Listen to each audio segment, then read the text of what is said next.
In today's video, we are going to talk about financial goals we need to achieve before we are 30. Or at least if you're already in your 30s, in your next 5 to 10 years, depending on your goals in life. I do have to say that there are no rules that say you have to do this or that before you're 30, otherwise you will be late and you're going to live in bankruptcy from now on. No.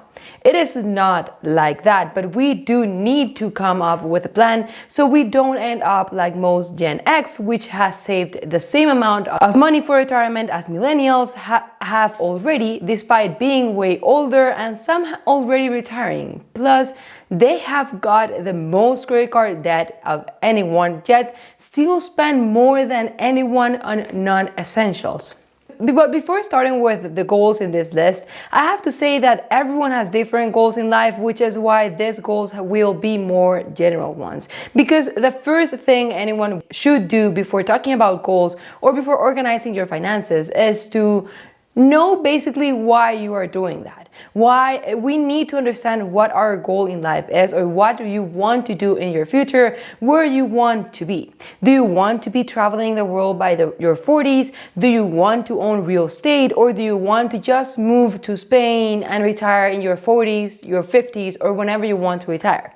For example, some of my goals is to be financially secure and free to be able to spend time with my family and friends without the need to work all day for that, even though I love to work. Another goal of mine is to be able to travel as much as I can, even if I need to work while traveling.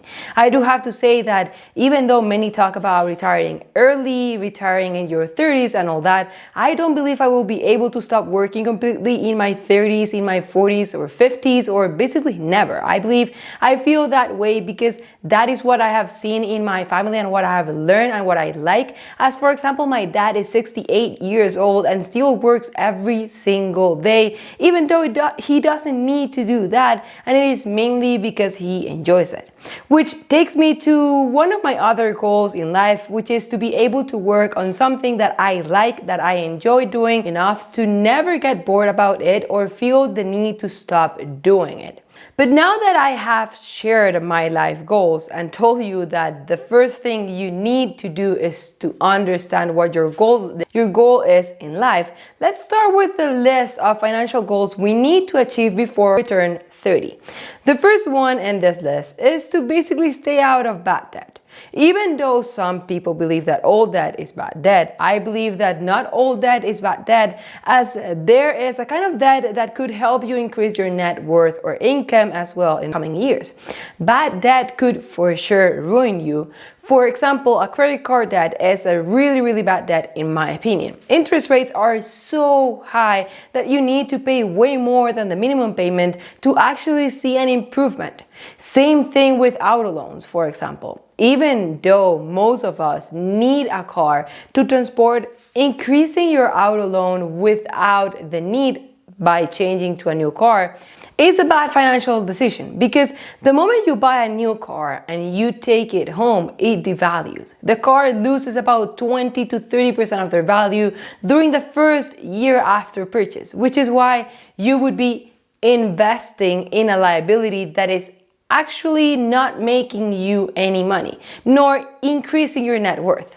Which is why I believe it is not worth it to actually change your old car for a new one if the old one is perfectly fine, as it will most likely increase your debt and monthly payments, which makes it harder for you to save money.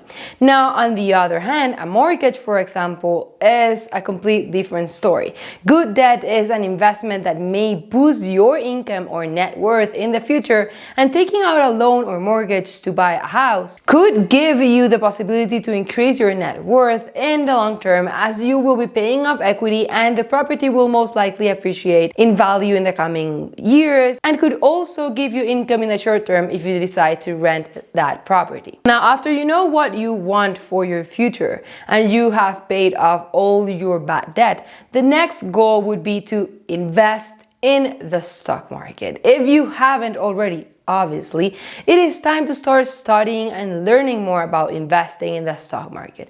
Learn about different type of investors and investments as well. Learn about individual stocks and index funds. Learn about growth investments and value investments or even dividend investments. Investing in the stock market is one of the easiest ways to maintain and increase your wealth over the long term. I'm sure all of you have already seen this or this calculator from many videos and might be already bored about it, which basically shows that if you start investing now about $500 monthly in something like the S&P 500, which have had an average return of about 10%, you could have $1.14 million in 30 years by only investing $500 monthly for the next 30 years. Just imagine what you could do if you decide to invest $700 or even $1,000 a month for the next 30 years. But to be able to achieve the second goal, you first need to achieve the third one, which is to save as much money as you can. Still, I have to say that every financial influencer talks about this as if it was really easy to save 50 or 80% of your income. It all depends on your situation at this moment and where you live. For example, right now, I'm able to save way more than 2 years ago. Why?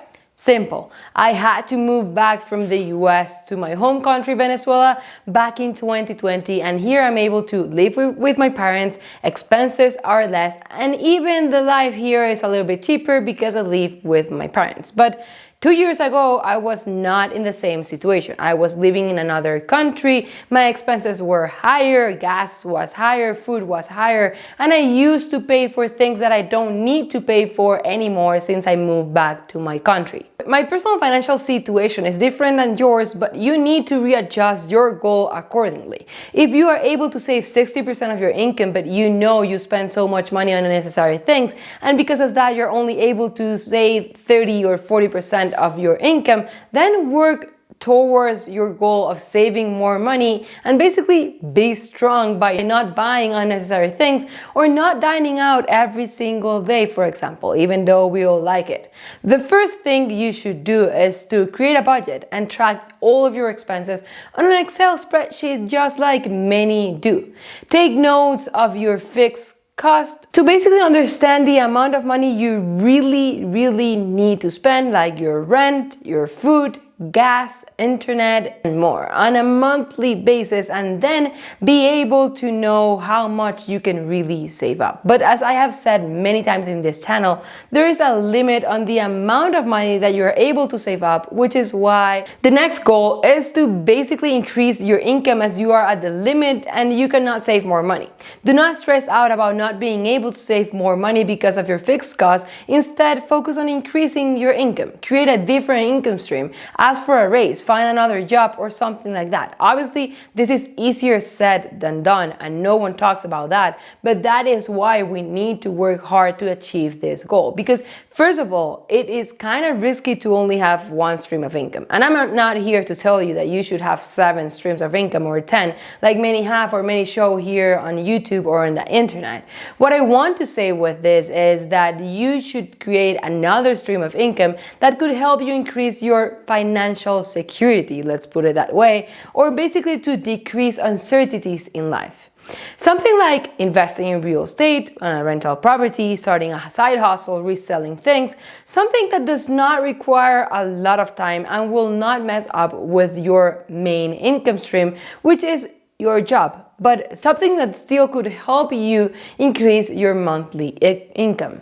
Now, again, there are no rules about this and the amount of money you should have in your 30s or what you should have done in your 30s, or that you should retire in your 30s, but everyone has a goal, a financial goal in life, which I believe this that I just mentioned could help anyone achieve theirs. My goals and the way I decide to achieve them can be different than yours. I always hear people saying that by 30, you should already have saved up at least 1 year worth of your salary. So if you're earning $70,000 per year by your 30th birthday, you should have $70,000 saved up. The thing is that people in their 20s, for example, are not that stable mentally and financially and at work. Your 20s is the time that many people switch jobs at least twice until they find what they really like. Many even quit their job without a backup and start an entrepreneur. So by their 30s, it might be really difficult to have that much money saved up if they quit 2 years earlier at 28